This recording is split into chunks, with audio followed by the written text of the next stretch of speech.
18 नवंबर को देश भर में देव दीपावली का जश्न।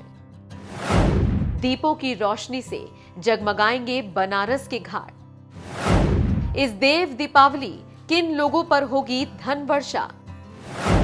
इस देव दीपावली पर किन चीजों का करें दान? इस देव दीपावली क्या करें क्या ना करें, देखिए सिर्फ धर्म ज्ञान पर। नमस्कार, धर्म ज्ञान के दर्शकों का स्वागत है। मैं हूं आपके साथ कविता राणा और आज मेरे साथ मौजूद हैं आचार्य राकेश चतुर्वेदी जी।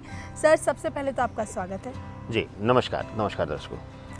इस 4 नवंबर को दिवाली मनाई जाएगी देश भर में और ठीक इसी तरह जैसे हम लोग दिवाली मनाते हैं वैसे देवताओं यानी कि देवी देवताओं की भी दिवाली होती है, जिसे हम कहते हैं देव दिवाली। जी हाँ, कार्तिक पूर्णिमा इस 19 नवंबर को लग रही है और इसी दिन देव दिवाली भी मनाई जाएगी। यानी कि कहते हैं कि इस दिन जितने भी हमारे भगवान होते हैं, जो भी हमारी देवी देवता होते हैं, वो इस धरा पर आते हैं और भगवान विष्णु को दीपक प्रज्वलित करते हैं और जिस कारण देव दिवाली मनाई जाती है। और आपने देखा होगा कि देव दिवाली के मौके पर देश भर में, खासकर वाराणसी के घाटों में तो एक अलग ही रौनक देखने को मिलती है। अब सवाल उठता है कि आखिरकार इस देव दिवाली का हमारे हिंदू सनातन धर्म में क्या महत्व है और इसका शुभ मुहूर्त क्या कहता है। आइए यही सब बातें हम आज आचार्य जी से समझने की कोशिश करते हैं। बताइए आचार्य जी। जी, बहुत ही उत्तम विषय और बहुत ही उत्तम आज लोगों के लिए आपने पकड़ा है, क्योंकि हम तो दीपावली पहले मना लेंगे जी।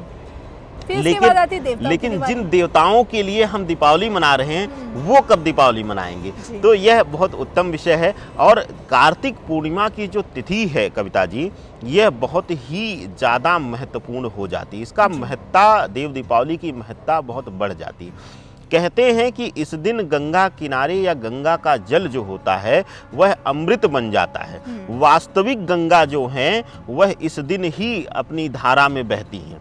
कहते हैं कि इस दिन का किया हुआ स्नान, इस दिन का किया हुआ गंगा किनारे का दान आपको अमरत्व और धन धान्य और स्थिर लक्ष्मी का वास देता है। अभी तक जल चलित लक्ष्मी का देता था, लेकिन यह एक ऐसी तिथि है कि जिस दिन आप स्नान करके और गंगा जल पान करके और गंगा के किनारे अगर दान करते हैं तो इस देव दीपावली पर यह अद्भुत लाभ आपको मिलता है। स्थिर लक्ष्मी का वास मिलता है, आपको राजसुख मिलता है। इससे हटकर इस बार की देव दीपावली आपने कहा कि क्यों विशेष है।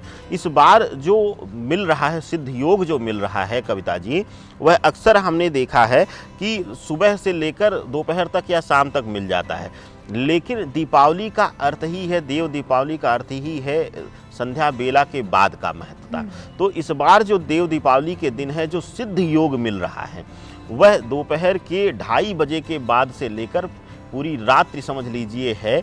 और इस दिन जब भी आप अगर संध्या बेला में जाकर स्नान करके गंगा घाट पर दीप प्रज्वलन करके और अपने देवों को, अपने गुरुजनों को, अपने इष्ट को प्रणाम करके अगर उनको याद करते हैं तो आपको शुभत्व और अमृतत्व दोनों की प्राप्ति होती है। कहते हैं कि अगर कहीं से भी कुंडली में अकाल मृत्यु योग है, आकस्मिक दुर्घटना का योग बन रहा है, या किसी भी तरीके से आपको शत्रु परेशान कर रहा है, तो अगर आप उसके नाम से एक दीप जलाकर गंगा माँ को आप अर्पित कर दें इस दिन, तो वह साक्षात अपनी गोद में लेकर, और भगवान शिव की, भगवान विष्णुदेव की विशेष कृपा आप पर होती है और विष्णुदेव के साथ साक्षात माँ लक्ष्मी आपके घर आती हैं। इस दिन का महत्व हम सब के जीवन में, हर सनातनी के जीवन में बहुत अहम है और इस दिन का सदुपयोग हर किसी को अपने जीवन में जरूर करना चाहिए कविता जी। चलिए, अब ये जानना भी बहुत ज़रूरी है कि इस देव दिवाली के मौके पर मनुष्य को, यानी कि हम इंसानों को, क्या धन धान्य के तौर पर अपने धन धान्य को बढ़ाने के लिए और इस पावन दिन हमें क्या दान करना चाहिए। देखिए, देव दीपावली के दिन, दिवाली के दिन एक विशेष प्रथा है कि गंगा स्नान या गंगा के किनारे दान। अगर आपके पास समय है तो एक दिन का समय निकालिए संध्या बेला का विशेष रूप से। और क्योंकि थोड़ा सा कोविड का समय है, अभी हम लोग सतर्क हुए, अभी थोड़ा सा मुक्ति मिली है, तो मैं एकदम से नहीं कहूँगा कि एक साथ सब लोग भीड़ बनाएं। तो आप दिन में भी जाकर अगर इस क्रिया को करना चाहें तो आप कर सकते हैं। तो आप गंगा के किनारे जाएं, स्नान करें और गंगा जल का पान करें। उसके बाद वहाँ पर, अब यहाँ पर आ जाता है दान किन चीज़ों का करें, क्योंकि दान की बहुत सारी चीज़ें हैं। अगर आप स्त्री हैं, महिला हैं, कहीं से वैवाहिक सुख में, संतान पक्ष में कमी आ रही है, या कई बार हम देखते हैं कि हमें मानसिक तनाव मिलता है संबंधों में, तो वहाँ पर आप अपने वहाँ पर जाकर ज़रूरतमंद महिलाओं को, जो ज़रूरत की महिलाएं हों, उनको ले जाकर आप जो है वह श्रृंगार की वस्तुओं का दान करें। अगर कोई ना मिले आपको लेने वाला, तो आप उन्हीं श्रृंगार की वस्तुओं को एक किसी बर्तन में स्थान देकर, किसी पत्तल में स्थान देकर और वहाँ माँ गंगा को सौंप दें, उसी में प्रवाहित कर दें, बाहर मत रखिएगा, गंगा में ही प्रवाहित कर दीजिएगा। तो आपके लिए उसी दान के समान उसका महत्व बढ़ जाएगा, माँ गंगा स्वयं उसको स्वीकार करेंगी। इसके अलावा अगर आप धन अभाव से गुजर रहे हैं, या बहुत अच्छा काम चल रहा है लेकिन पैसा टिक नहीं रहा है, व्यर्थ व्यय हो रहा है, तो अखंडित चावल, जो चावल टूटे हुए ना हो, उसमें हल्दी रंग लें, हल्का सा हल्दी डाल लें।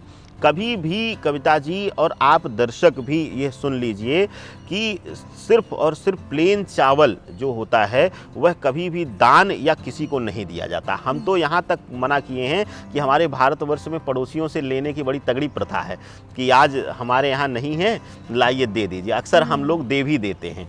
आप अपने घर की स्थिर लक्ष्मी को आपने दे दिया, चावल में, अक्षत में, इसको अक्षत कहते हैं, अक्षत में स्वयं माँ लक्ष्मी और विष्णुदेव एक साथ शयन करते हैं, तो इसलिए यह इनको अति प्रिय है। तो कभी भी बिना हल्दी का प्रभाव दिए उसको दान नहीं करना चाहिए। हल्का सा उसमें हल्दी डाल लीजिए, या अक्सर आपने देखा होगा जब आपके या हमारे बड़े बुजुर्ग दान देते थे, ब्राह्मणों को भी देते थे, तो उसमें हल्दी की गांठ रख देते थे, तो वह प्रभाव बदल जाता था।